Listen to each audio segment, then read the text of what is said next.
죄를 짓는 자마다 불법을 행하나니 죄는 불법이라. 그가 우리 죄를 없애려고 나타나신 것을 너희가 아나니 그에게는 죄가 없느니라. 그 안에 거하는 자마다 범죄하지 아니하나니 범죄한 자마다 그를 보지도 못하였고 그를 알지도 못하였느니라. 자녀들아, 아무도 너희를 미혹하지 못하게 하라.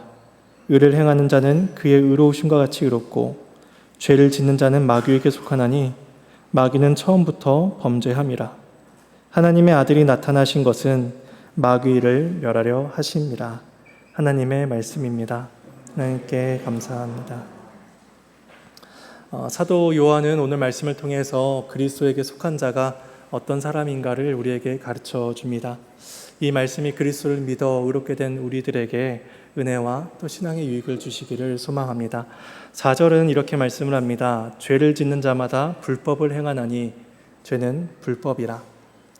4절은 죄의 본질, 죄의 성격을 우리에게 가르쳐 줍니다. 죄를 짓는 자는 곧 불법을 행한 자다라는 것입니다. 불법이라는 것은 그냥 법이 없는 그런 무정부한, 그런 무법한 상태를 의미하는 것이 아닙니다. 만일에 법이 없어서 불법한 것이다 라고 한다면은 빨리 법을 제정해서 사람들의 혼란을 줄이자라고 할 수 있을 것입니다. 또 법이 미흡하다면 법을 보완하면 되는 것이죠. 하지만 우리에게 주어진 하나님의 법, 하나님의 뜻은 한 번도 존재하지 않은 적이 없었고 한 번도 부족했던 적이 없습니다. 하나님의 선하심이 드러나지 아니한 적은 한 번도 없습니다. 하나님께서는 세상을 창조하신 이후에 하나님의 신성과 영광을 우리에게 나타내 보이셨습니다. 그리고 선지자들을 통해서 하나님의 뜻을 나타내셨으며 기록된 말씀을 통하여 하나님의 뜻을 더욱더 명료하고 분명하게 우리에게 계시해 주셨습니다. 하나님의 뜻이 우리에게 이렇게 명료하게 주어졌음에도 불구하고 불법을 행한 자들은 그 법 자체를 멸시하고 또 싫어합니다. 그러니까 하나님의 뜻을 적극적으로 대항하는 것, 하나님을 비웃는 것, 그것이 불법을 행하는 것입니다. 그러니까 이것이 죄의 본질인 것이죠. 하나님에 대한 적대감, 하나님을 향한 반감, 이것을 가지고 살아가는 사람들입니다. 하나님께서는 세상을 창조하신 후에 사람과의 교통을 누리기를 원하셨습니다. 그래서 모든 피조물 중에서 유독 한 사람, 한 존재, 사람만을 하나님의 형상으로 만드셨고 그들과 언약을 맺으심으로써 하나님과 우리 사이에 연합의 교통을 이루어 주셨습니다. 그 연합 속에서 사람은 하나님의 도우심과 손길, 선하심을 경험할 수 있었고 하나님께 영광을 돌리며 하나님께 나아가는 과정들을 통해서 하나님께서 우리에게 주신 그 기쁨을 경험하며 하나님의 선하심을 맛볼 수가 있었던 것입니다. 그런데 우리들에게 나타난 죄는 하나님과 또 하나님과 관련된 모든 것에 대한 적개심, 반감 이런 것들을 갖게 하였습니다. 그래서 하나님의 선하심, 하나님의 거룩하심, 하나님의 자비, 은혜, 약속뿐만 아니라 그분께서 우리에게 주신 교훈을 멸시하고 미워하게 되었습니다. 우리가 선을 행하지 못하도록 우리들의 의무를 방해하며 우리들의 영혼을 무능하고 불신적이고 세속적이고 공고하게 죄는 만들었습니다. 그러니까 선하신 하나님을 향해서 온갖 악행을 쏟아내는 것이 바로 우리들의 불법함입니다. 이러한 불법은 하나님에 대해서는 분명한 적대감, 적의를 가지고 있는데 반면에 미신이나 우상숭배, 악을 행하는 것에는 어떠한 적대감이나 거부감을 나타내지 않습니다. 오히려 그 악들을 즐겁게 행합니다. 그러니까 자연인의 이성으로, 그러니까 그리스도를 믿지 않는 자들의 이성으로 보더라도 하나님과 악을 행하는 것 사이에는 분명히 좋고 나쁨, 그 옳고 그름이 분명하게 나타나지만 그럼에도 불구하고 사람들의 마비된 지성과 마음은 도리어 그 선하시고 좋으신 하나님을 미워하고 적대하고 반대로 죄악들을 행하는 것을 즐거워하고 사랑하며 살아가고 있습니다. 그래서 많은 사회학자들은 이러한 우리들의 사람들에게서 나타난 죄의 원인을 주로 환경에서 찾곤 합니다. 이 사람이 사랑을 못 받고 자라서 그래. 진정한 사랑을 경험한다면 그러한 죄를 짓지 않을 거야. 가정 형편이 좋지 못해서 그래. 재정적으로 자립할 수 있게 도와준다면 이 사람 충분히 잘하게 될 거야. 마음이 연약해서 그래. 심리적으로 단단해진다면 죄를 짓지 않게 될 거야. 이렇게 해석을 하고 해결책을 제시합니다. 하지만 우리들의 죄는 결코 그렇지 않습니다. 죄는 환경에 관계없이 우리들 내면의 상태에 관계없이 인간은 어떠한 상태에서 죄를 짓기를 좋아하며 그것을 즐겨합니다. 성경은 이러한 우리들의 상태가 바로 아담의 범죄로 말미암은 것이다 라고 우리에게 가르쳐줍니다. 그러니까 개인적인 성향, 개인의 환경에 있는 것이 아니라 우리들의 본성 자체가 타락하고 우리들의 본성 자체가 불법을 행하기를 즐거워한다는 것입니다. 부패한 본성에서 발현된 우리들의 죄는 율법에 어긋나는 것이며 하나님의 법을 깨트리고자 합니다. 하나님을 거슬러 반역하게 하며 하나님께서 우리에게 요구하시는 그 법대로 살지 못하게 합니다. 그러므로 우리는 이 죄를 개인의 약점, 개인의 실수, 환경의 문제 이런 것으로 이해해서는 안 됩니다. 아직 벗어버리지 못한 과거의 어떤 아픔들, 어떤 형편 이런 것으로 죄를 치부해서는 안 된다는 것이죠. 죄는 우리가 결코 해결할 수 없는 인간 본성의 문제입니다. 죄의 문제, 불법의 문제는 우리로서는 결코 해결할 수가 없습니다. 그렇다면 우리는 이 문제 앞에서 어떻게 서야 하는 것일까요? 오늘 본문 5절에서 요한은 그에 대한 답을 줍니다. 불법을 행하는 우리를 위해서 예수 그리스도께서 이 땅에 오셨다라는 것입니다. 5절 말씀을 제가 봉독하겠습니다. 그가 우리 죄를 없애려고 나타나신 것을 너희가 아나니 그에게는 죄가 없느니라. 예수님께서 왜 마리아의 몸을 통해서 잉태되시고 인간의 몸으로 태어나셔야 했을까요? 왜 30여 년의 기간 동안 율법에 종속되셨고 사람들로부터 조롱과 멸시를 받으셔야 했을까요? 왜 예수님께서 십자가에서 죽으셔야 했을까요? 왜 죽음에서 부활하시고 승천하셔야만 했을까요? 예수님께서 이 모든 질문에 대한 답을 한 가지로 우리에게 제시해 줍니다. 우리의 죄를 없애시려고 이 땅 가운데 나타나셨다라는 것입니다. 그래서 예수님이 이 땅에 오셔서 하나님의 나라를 가르치시고 전파하셨습니다.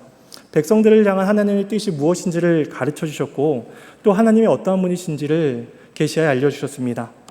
또 예수님의 오심과 함께 도래한 그 하나님의 나라, 하나님의 구원에 대해서 예수님은 전파하셨습니다. 또 예수님께서는 친히 아버지 하나님의 뜻에 순종하는 모습을 통해서 하나님의 뜻에 합당한 삶이 무엇인가를 친히 모범적으로 나타내 보이셨습니다. 제 아들은 그러한 예수님의 모습 속에서 하나님께서 기뻐하신 자의 모습이 무엇인지를 확인할 수가 있었던 것입니다. 근데 예수님께서 행하신 이 모든 일들, 가르치시고 전파하신 일들, 모범의 본을 보이신 모든 일들, 이 모든 것들은 다 한 가지 목적을 성취하는 과정 가운데 나타난 하나의 과정이라는 것입니다. 바로 우리들의 구원을 위한 목적이었습니다. 예수님은 우리의 죄를 없애사 하나님의 뜻에 살 수 있도록 만드시려고 이 땅에 오셨으며 또 우리들의 죄를 없애사 하나님 나라의 영광 가운데 살게 하시려고 우리 가운데 임하신 것입니다. 예수님 말고 어느 누가 우리들의 이 죄의 문제, 본성의 문제를 해결할 수가 있을까요? 일타 강사가 와도 해결할 수가 없을 것입니다. 왜냐하면 그들도 우리와 같은 죄인이기 때문입니다. 경찰이나 판검사가 와도 우리들의 죄를 없애지 못합니다. 그들은 죄인들을 잠시 가두어둠으로써 일정 기간 동안 사회적으로 불법이 확산되는 것을 막을 수 있을지 모르지만 죄 자체를 없애지는 못합니다. 오히려 우리는 경찰이나 판검사들도 똑같이 우리와 같은 죄악들을 행하는 것을 보게 됩니다. 성경은 우리들의 죄를 없애실 유일한 분은 바로 예수 그리스도이시다라고 우리들에게 가르쳐 줍니다. 그래서 요한은 예수님께서 우리들의 죄를 없애실 수 있는 그 이유가 무엇인지 밝히기를 이렇게 이야기합니다. 너희가 아나니 그에게는 죄가 없느니라. 예수님에겐 죄가 없습니다. 예수님은 성령으로 잉태되사 동정녀 마리아에게서 태어나셨기 때문에 인간의 원죄와는 상관없이 태어나셨습니다. 또 하나님과 율법 앞에서 온전하고 흠이 없으셨기 때문에 정죄받을 일이 없으셨습니다. 그래서 히브리서도 동일하게 우리들에게 말씀하고 있습니다. 히브리서 4장 15절 말씀을 제가 읽어드리겠습니다. 우리에게 믿는 대제사장은 우리의 연약함을 동정하지 못하실 이가 아니요 모든 일에 우리와 똑같이 시험을 받으신 이로되 죄는 없으시니라. 예수님은 우리와 똑같은 성정을 가지신 인간이셨지만 우리와는 다른 신성을 가지신 하나님이셨습니다. 그래서 예수님의 가르침은 분명히 탁월했지만 예수님은 훌륭한 선생님으로 이 땅 가운데 오신 것이 아니었습니다. 예수님은 가난한 자, 세리, 죄인들과 친구가 되셨지만 사회 질서를 변혁하기 위해서 이 땅에 오신 것이 아니었습니다. 예수님은 우리의 대제사장이 되어주시기 위해서 오셨으며 우리의 죄를 해결해 주시기 위해 오신 분이었습니다. 근데 예수님은 우리들의 죄를 없애는 것으로 그치지 아니하셨습니다. 우리가 하나님 앞에 의로운 자로 서서 그 율법의 모든 요구를 순종할 수 있는 그러한 자로 만들어 주셨습니다. 그렇게 하기 위해서 예수님께서 먼저 친히 마음과 뜻과 힘을 다해서 율법을 사랑하셨으며 하나님과 이웃을 사랑하셨습니다. 예수님은 우리를 위한 희생제물로서 율법 앞에서 조금의 흠도 없이 살아가셨습니다. 만약에 예수님께서 단 한 번이라도 혹은 아주 잠깐이라도 죄를 지으셨다면 예수님께서는 온전한 희생제물로서 드려질 수가 없으셨을 것입니다. 하지만 예수님은 율법의 모든 요구를 이행하셨으며 죄가 없으신 분으로서 하나님께 올려지셨고 또 그를 믿는 모든 자들을 의로운 자로 살아가게 하셨습니다.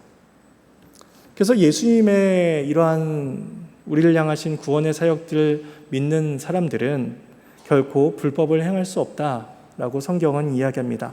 결코 죄를 가볍게 여길 수가 없는 것이죠. 그래서 6절은 이렇게 말씀을 합니다. 6절 말씀입니다. 그 안에 거하는 자마다 범죄하지 아니하나니 범죄한 자마다 그를 보지도 못하였고 그를 알지도 못하였느니라. 얼핏 보면 이 말씀은 죄 없는 완전함을 설명하는 것처럼 보여집니다. 내가 예수님 안에 있다면 결코 범죄하지 않을 것이고 반대로 내가 죄를 짓고 있다면 내가 예수님 밖에 있다라고 그렇게 해석됩니다. 이 말씀은 정말로 우리가 예수님 안에 있다면 어떠한 죄도 짓지 않는 그러한 무흠한 자로 살아간다는 것을 말하고자 하는 것일까요? 사도 요한은 이미 요한 1서 1장 8절과 10절에서 성도인 우리가 죄를 짓는다라고 말하였습니다. 우리 앞에 1장 8절과 1장 10절 말씀 두 구절을 함께 읽어보겠습니다. 함께 읽겠습니다. 만일 우리가 죄가 없다고 말하면 스스로 속이고 또 진리가 우리 속에 있지 아니할 것이요 만일 우리가 범죄하지 아니하였다 하면 하나님을 거짓말하는 이로 만드는 것이니 또한 그의 말씀이 우리 속에 있지 아니하니라. 요한은 이미 앞서 1장에서 그리스도 안에서 자녀가 된 우리들, 하나님의 백성 우리들도 범죄한다라고 이야기합니다. 그러니까 요한은 구원받은 사람은 죄를 짓지 않는다, 이 땅에서 완전 성화를 경험한다, 이것을 말하지 않습니다. 그래서 오늘 본문 6절에서 그 안에 거하는 자마다 범죄하지 아니한다라는 이 말씀은 죄에 대한 지속성을 우리에게 말하고자 하는 것입니다. 그러니까 문법적으로 보자면 6절에서 사용된 동사는 현재형 동사로 사용되고 있는데 이 현재형 동사는 반복되는, 계속되는 현상을 이야기할 때에 주로 사용되곤 합니다. 그래서 6절을 다시 이렇게 번역해 볼 수가 있습니다. 6절을 보시면 그 안에 거한 자마다 계속해서 범죄하지 아니하나니 계속해서 범죄한 자마다 그를 보지도 못하였고 그를 알지도 못하였느니라. 그러니까 그리스도 안에 있는 자들에게는 이러한 죄의 지속성이 나타나지 않는다라는 것이죠. 그런데 한번 우리 자신을 한번 돌아보시죠. 우리는 매번 똑같은 죄 앞에 넘어지고 또 넘어집니다. 그러니까 매일같이 새롭고 기발한 죄를 지으면서 살아가는 게 아니라 우리는 늘 유사한 죄, 똑같은 죄 가운데 넘어지면서 살아갑니다. 그렇다면 우리는 여전히 죄의 지속성 가운데 있는 자가 아닌가 이렇게 생각해 볼 수가 있는 것이죠. 이에 대해서 우리는 베드로와 예수님의 대화를 통해서 잠시 생각해 볼 수가 있을 것입니다. 베드로가 예수님에게 여쭤본 질문 한 가지가 있습니다. 그것은 형제가 내게 죄를 범하면 몇 번이나 용서해 주겠습니까? 7번 정도 용서해 주면 될까요? 라는 질문을 예수님께 던졌습니다. 그래서 예수님께서 뭐라고 이야기하시죠? 7번뿐 아니라 70번씩 7번이라도 하라. 이런 답을 주셨습니다. 근데 한번 생각을 해보시죠. 70번씩 7번을 죄를 짓는 형제가 있다면 나한테 그렇게 400번, 500번 무제한적으로 똑같은 죄를 짓고 있는 사람이 있다면 그 사람은 분명히 지속적으로 계속적으로 죄를 범하는 사람일 것입니다. 그러니까 그런 면을 볼 때 그 사람은 그리스도 밖에서 범죄한 사람처럼 생각되는 것이죠. 근데 예수님께서는 그 사람을 향해서 뭐라고 말씀을 하시죠? 7번씩 70번이라도 용서해 주라. 형제를 용서하라 라고 말씀을 하십니다. 그러니까 분명히 그 형제에게는 죄에 대한 지속성이 꾸준히 나타나고 있음에도 불구하고 또 다른 한 가지 모습이 나타나고 있기 때문에 예수님께서는 그에게 용서를 베풀라라고 말씀하십니다. 그것은 바로 죄로부터의 돌이킴입니다. 자신의 죄를 인정하고 형제 앞에 나와서 자신의 죄를 용서를 구하는 것이죠. 그러니까 그 사람이 70번씩 7번 무수한 죄를 지었을지라도 자신의 죄를 애통하며 자신의 죄를 용서를 구하고 있다면 그 사람은 그리스도 안에 있는 자다라고 우리는 볼 수가 있습니다. 그런 자에게 예수님께서는 용서의 은혜를 베풀라라고 우리들에게 말씀해 주십니다. 그러니까 이 말씀은 우리들에게 동일하게 적용이 됩니다. 우리는 70번씩 7번 수많은 죄를 똑같이 반복적으로 지속적으로 지으며 살아가고 있지만 그런 연약함이 나타나고 있지만 하나님께서 우리에게 또 다른 은혜를 베풀어 주셨습니다. 그것은 바로 죄로부터의 애통함입니다. 그래서 우리는 하나님 앞에서 죄를 지으며 살아갈 때마다 이렇게 살면 안 된다라는 그러한 자각과 하나님 앞에서의 그런 죄송함을 고백하게 됩니다. 그 본문이 말하는 이 죄의 성질이라는 것은 결국 죄에 대한 지속성과 그 또 한 가지 죄에 대한 무감각함, 돌이키지 아니하는 무감각함이라고 볼 수가 있습니다. 그래서 그리스도 안에 있는 자들은 범죄하지 않는다라고 하는 것은 그들은 지속적으로 꾸준히 죄를 짓지 않을 뿐더러 주 앞에 애통해하며 돌이키는 모습을 나타내는 자들입니다. 이것은 우리가 그리스도 안에 있는가, 그리스도 밖에 있는가를 구분지어주는 중요한 기준이 될 것입니다. 그리스도 안에서 죄된 본성이 거듭난 자들은 의로운 사람으로서 의로운 행위를 행하고자 애를 씁니다. 반대로 그리스도 밖에 있는 자들은 의에 대하여 아무런 관심이 없이 살아갑니다. 그래서 6절에서 범죄한 자마다 그를 보지도 못하였고 그를 알지도 못하였다 라고 말씀하고 있는데, 이때 보지도 못하고 알지도 못했다라는 것은 그리스도의 구속의 은혜를 경험하지 못한 사람을 의미합니다. 누군가를 본다는 것, 누군가를 안다는 것은 그 사람과 내가 관계가 맺어졌다는 것을 의미하는 것인데, 그가 그리스도를 보지도 못하고 알지도 못한다라고 이야기하니 그 사람은 그리스도와 아무런 관계가 없는 사람입니다. 그리스도 밖에 있는 사람인 것이죠. 그래서 그리스도 밖에 있는 자들은 지속적으로 죄를 지으며 죄에 대한 애통함을 갖지 않습니다. 반대로 우리가 그리스도 안에 있는 자라면 우리는 모두 하나님의 말씀을 듣고 따라야 합니다. 그리고 이 말씀에서 제외되는 사람은 아무도 없습니다. 왜냐하면 방금 읽었던 그 말씀에서 6절 말씀에서 그 안에 거하는 자마다 범죄하지 아니한다 라고 말씀하고 있기 때문입니다. 그러니까 그 안에 거하는 자마다입니다. 그리스도 안에 거하는 일부 경건한 사람들, 그리스도 안에 거하는 일부 목회자들, 일부 소수의 사람들이 아니라 그리스도 안에 속해 있는 모든 사람들은 범죄하지 않는다라고 말씀하는 것입니다. 그래서 우리 모든 죄를 미워해야 됩니다. 죄를 애통해야 합니다. 하나님의 뜻에 순종하고 살고자 하는 그런 애씀이 우리에게 필요한 것입니다. 분명 그런 애씀과 노력 가운데 우리들에게 나타나는 어떤 삶의 신앙의 괴리감과 아픔이 분명 있을 것입니다. 그래서 로마서 7장에서 사도 바울도 자신에 대해서 탄식하기를 오라 나는 공고한 사람이로다 라고 그렇게 탄식하였습니다. 하지만 이러한 공고함, 불완전함, 이것이 우리가 참되지 않다는 것을 보여주는 것은 아닙니다. 우리는 분명히 불완전하지만 그리스도 안에 있는 참된 성도로서 범죄하지 않기 위해서 애써야 하는 사람들입니다. 그래서 그리스도 안에서 용서를 받은 자 우리들 향해서 사도 바울은 7절과 8절에서 미혹되지 말고 의를 행할 것을 우리들에게 권면하고 있습니다. 7절과 8절 우리들에게 주시는 권면의 말씀을 우리 함께 읽어보겠습니다. 자녀들아, 아무도 너희를 미혹하지 못하게 하라. 의를 행하는 자는 그의 의로우신과 같이 의롭고 죄를 짓는 자는 마귀에게 속하나니 마귀는 처음부터 범죄함이라. 하나님의 아들이 나타나신 것은 마귀의 일을 멸하려 하심이라. 이제 4절부터 이 8절까지 요한은 이제 죄는 곧 불법이다 라고 이야기하고 그리스도 안에 있는 자들은 그 죄의 불법함을 모두 용서받았다, 변화받은 자들이다 라고 설명을 했습니다. 그리고 나서 이제 권면하는 것이 아무도 너를 미혹하지 못하게 하라는 것입니다. 그때나 지금이나 미혹하는 자들은 언제나 존재를 합니다. 특별히 이 사도 요한의 당시에는 영지주의가 유행을 했는데, 이 영지주의자들은 하나님에 대한 어떤 특별한 지식을 가지고 있다면, 신비한 지식을 가지고 있다면 그것이 곧 구원의 길이다라고 설명을 했습니다. 그래서 그것을 깨닫는 자들은 구원을 받고 육신으로부터의 자유함을 얻는다라고 설명을 했습니다. 그러니까 육신으로부터 자유로워진다는 것은 곧 죄를 지어도 아무런 상관이 없다는 것이죠. 이런 영지주의자들의 이 주장은 율법주의에 얽매여 있던 사람들에게 굉장히 매력적으로 보였을 것입니다. 왜냐하면 신비한 지식만 소유하게 된다면 율법의 의무를 행하지 않아도 된다라는 것이기 때문에 이것 자체가 마음의 부담을 다 사라지게 했을 것입니다. 오늘날에도 기독교가 말하는 복음, 그리스도를 믿기만 하면 죄사함을 받고 구원을 받는다라는 이러한 진리를 오해하고 또 악용하는 사람들이 있습니다. 회개하면 되지. 그리스도의 죄사함의 은혜가 무한한데 무슨 상관이 있는가? 거룩하게 살려고 애쓰는 것은 오히려 율법주의의 영향이다 라고 그렇게 오해하고 왜곡하는 사람들이 있습니다. 그렇게 하면서 성도들을 미혹합니다. 그들은 주장하기를 우리가 어떠한 벌도 받지 않을 것이고 우리가 어떻게 살든지 간에 잘못되지 않을 것이다 라는 그러한 이상한 확신을 우리에게 심어주려고 합니다. 사도 요한은 이러한 거짓 주장에 대해서 자녀들아 미혹되지 말아라 라고 우리들에게 교훈을 합니다.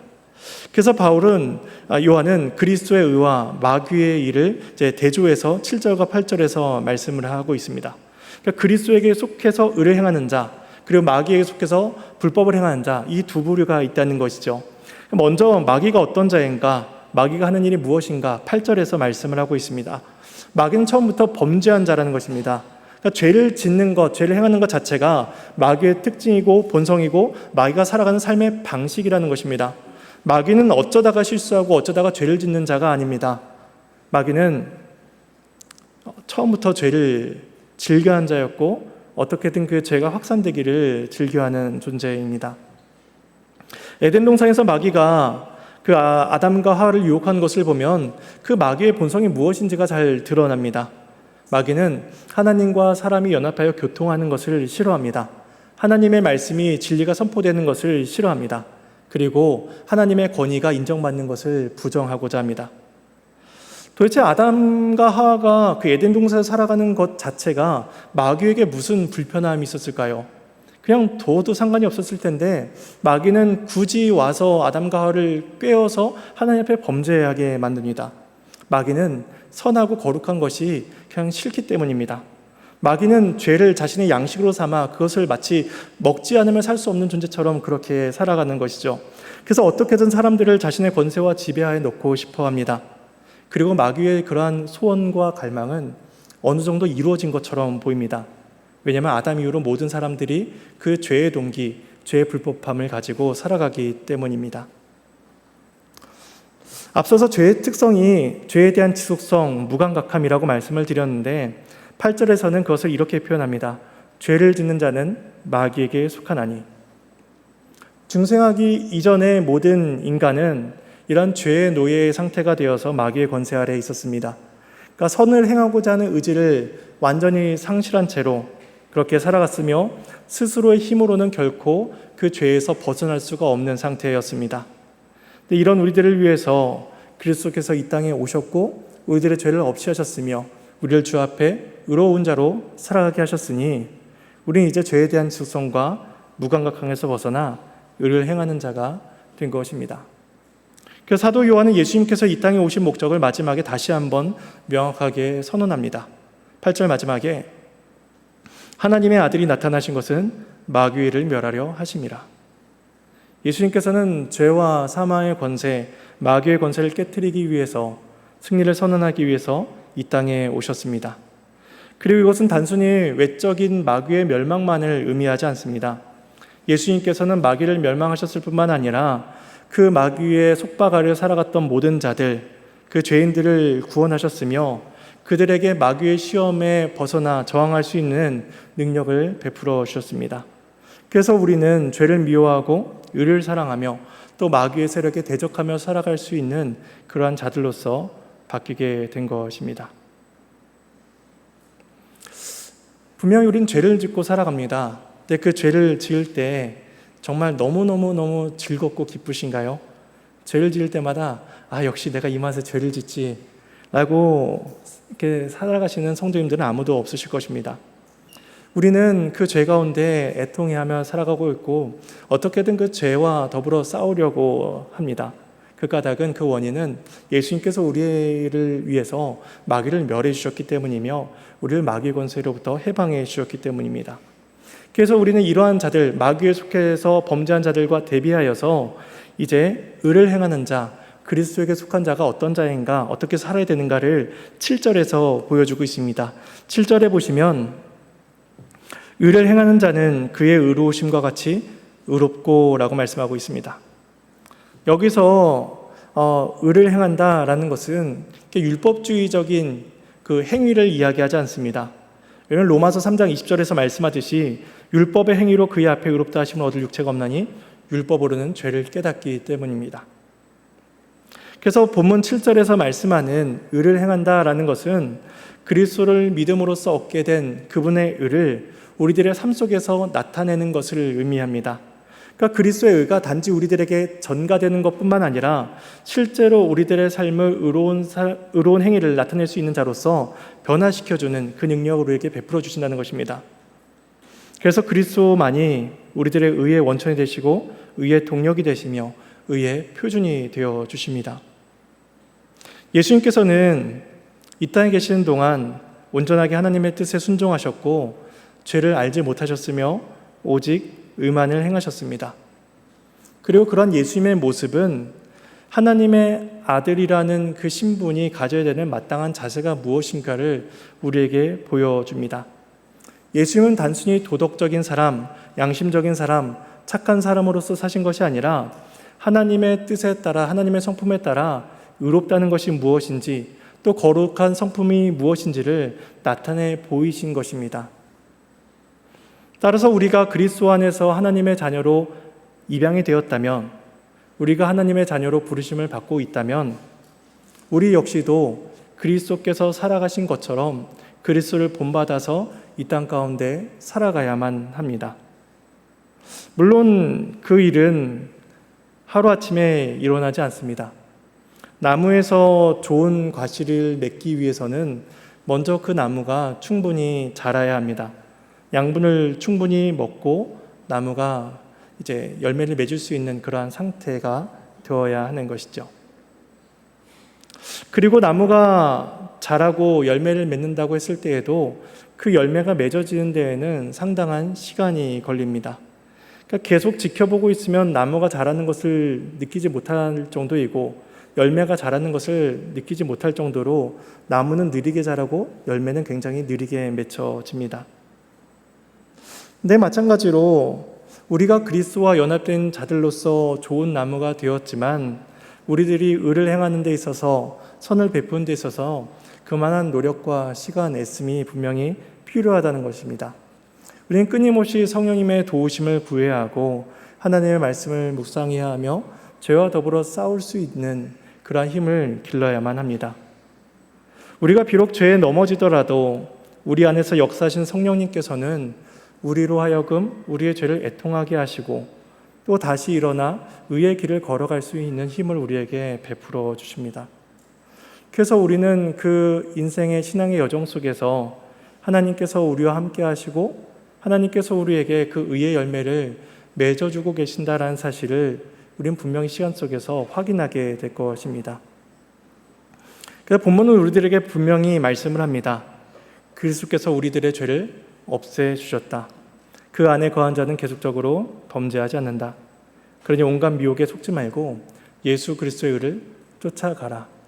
이것을 우리에게 권면하고 있습니다.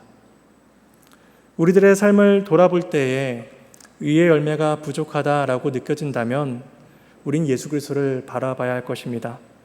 그리스도의 죽으심과 율법의 순종, 우리는 그리스도 안에서 의롭다함을 얻었으며 그리스도 안에서 의를 행할 수 있는 능력을 우리 날마다 부여받고 있습니다. 그리고 이러한 우리들을 위해서 성령 하나님께서 우리를 돕고 계시며 의를 갈망하게 하시고 의를 행할 수 있는 능력을 우리에게 부여해 주실 것입니다.